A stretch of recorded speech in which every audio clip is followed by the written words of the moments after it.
more groundwork that you can do for your upper body. We're going to start with the thoracic glide. So what you're going to do is grab onto your knee. We're going to stabilize your lower body. What you're going to do is you're going to cave your chest. So you're going to cave in that sternum and then push that sternum up. So holding on, cave your sternum, push it forward. Cave your sternum, push it forward. Inhale, exhale, inhale, exhale, inhale, exhale.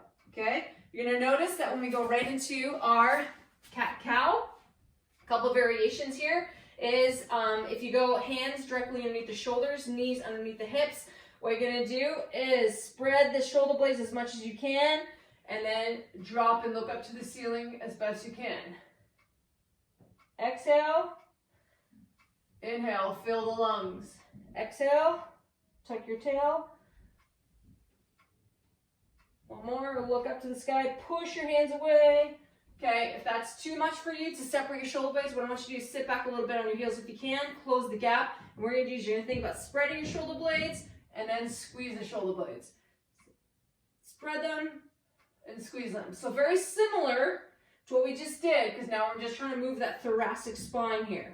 Just another variation of a thoracic glide. Some vestibular rocking. So what you're gonna do is just gonna rock back and forth here.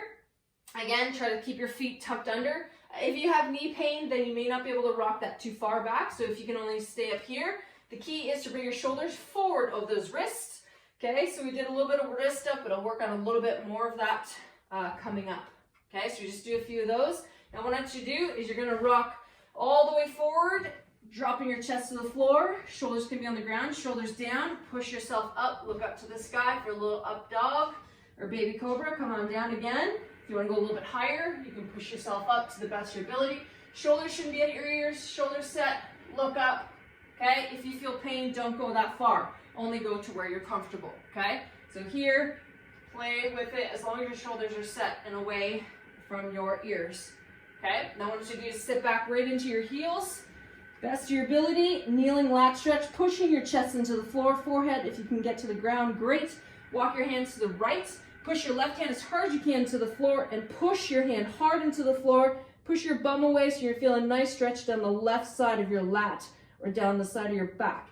So I'm going to go to the other side and push my right hand as hard as I can, sinking into my hip, keeping my hand anchored away from me. So I'm pulling my bum and my arm away from each other. So I'll show you straight on. Okay, so if I'm forward, pushing my chest into the floor here, feel a nice stretch down the sides of my back. Go to the side, my left hand pushed hard, pull away, resist, and go to the other side, resist. Good.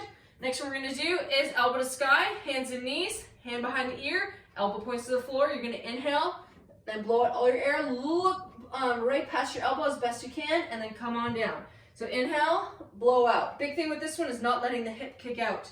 Okay, if you're struggling on your wrist, keep your elbow, come down your elbow, inhale, exhale, inhale, exhale. Good. Try the other side. Inhale, exhale. Don't let your hip kick out. I just did there a little bit. Or the other option is up here. Shoulder stays down. Look up. Look up. Look up.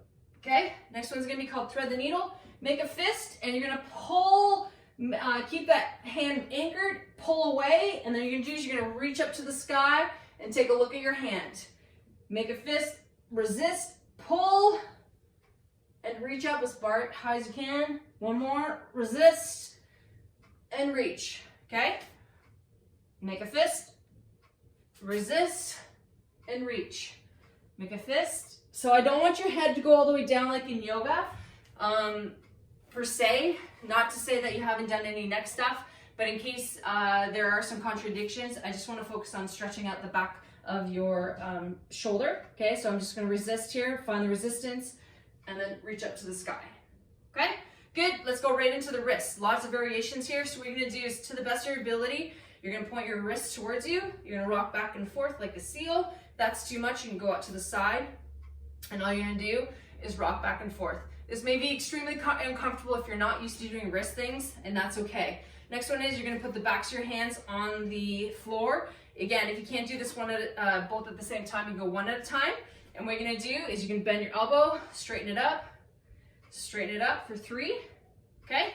Now what I want you to do is go back flat again. You're going to push your fingertips into the floor, And then spread your fingers, push down, push your fingertips, and then push down. Again, go to your level. Everybody has different variations. Now what I want you to do is you're gonna keep your hands flat, and you're gonna try to lift your thumbs only. Index finger, next finger, next finger, next finger, okay? Try to lift it as high as you can with your fingers spread without lifting any of the other fingers. Okay, come on up. You can do a couple wrist rolls here. Shake it out a little bit. Shake it out. 2 more exercises and then we're done. You're gonna come right down, flat to your belly. You're gonna do what's called a prone swimmer. So one hand goes behind your head, one hand behind your lower back. You're gonna squeeze lots of tension in your body, and then you're gonna switch your hands, okay? So keep your hands as high off the ground as you can.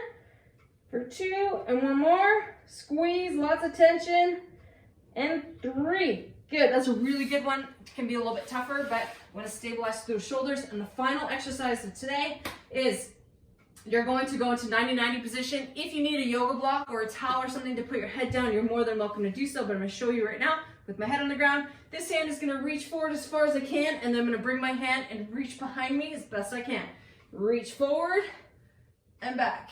Reach forward and back, okay? And then you can take your hand and do what's called a helicopter, trying to keep your hand on the ground all the way around. It's a great chest opener, thoracic opener, shoulder stretch, okay? Do that 3 times, okay? So I'll show you sideways. Head on the ground if you can. If you need a yoga block, put something on there, okay? So what I'm gonna do is I'm gonna reach forward as far as I can. This bottom hand can pin my knees. And then I'm going to reach behind me as best I can. So I have resistance between my knees. So I'm stabilizing the lower half to mobilize the upper half. Reach forward and back. Forward and back. Forward and back. Now I'm going to go all the way over, dragging my fingertips around like a helicopter. You would have more room than I do right now, but essentially you're just going around in a circle just to mobilize that. So I don't want to see the knees pop up if you can help it. So that is a full upper body routine.